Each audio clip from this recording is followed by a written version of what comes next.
ఓం శ్రీ పుణ్యలింగేశ్వర స్వామియే నమః. మాది పిల్పలపాడు గ్రామం అండి, కానీ మేము ఉండేది భాగ్యలతలో. ఇది నా రెండోసారి విజిట్ చేయడం. ఫస్ట్ నేను మా ఫ్రెండ్స్తో వచ్చాను, ఇప్పుడు మా పిల్లలతో వచ్చాను. ఇక్కడ మా అమ్మ వాళ్ళ ఊరు ఇక్కడే చౌటుప్పల్. కానీ మా పిల్లలకి ఎవరికి ఈ గుడి ఉందని, ఎంతసేపటికి టెంపుల్ అంటే అబ్బా గుడికా అన్నారు. అదే వీళ్ళకి చూపించడానికే నేను ఇలా తీసుకొని వచ్చాను. కానీ రాగానే అబ్బా ఎంత బాగుంది అనడమే అప్పటి నుండి స్టార్ట్ చేస్తూనే ఉన్నారు. ఇక దర్శనం అయిపోయింది. గుళ్ళు చూడడము, ఒక్కొక్క లింగానికి వెనకాల ఉన్న బ్యాక్గ్రౌండ్కి చెప్తూ వస్తుంటే వాళ్ళ అబ్బాయి ఎంత బాగా కట్టారని. మళ్ళీ ఇక్కడ రాగానే ఫ్రీగా నీళ్ళు పోయడము, అంటే ప్రతి గుడిలో పూజారి అమ్మ మీ పిల్లలు వద్దు జరగండి అని జరపడము, అమ్మ వాళ్ళకే పాలు వేయడము నీళ్ళు వేయడం చేసేవాళ్ళు.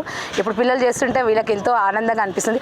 అంటే ఇది ఒక పెద్దలకే కాకుండా పిల్లలకు కూడా ఒక వినోదాన్ని కల్పించడానికి కలిగించినట్టు ఉంది. ఈ సమ్మర్లో ఎంత వేడిలో కూడా అసలు మాకు ఎక్కడ వేడి కానీ ఎండ కానీ అది అనుభూతిగా అనిపించట్లేదు. కాస్ట్ లేకుండా ఒక కొబ్బరికాయ కానీ, ఒక నిమ్మకాయ కానీ, ఒక పూలది కానీ ఏది లేకుండా మీరు ప్రశాంతంగా రండి, ప్రశాంతంగా పూజించండి, ప్రశాంతంగా వెళ్ళండి.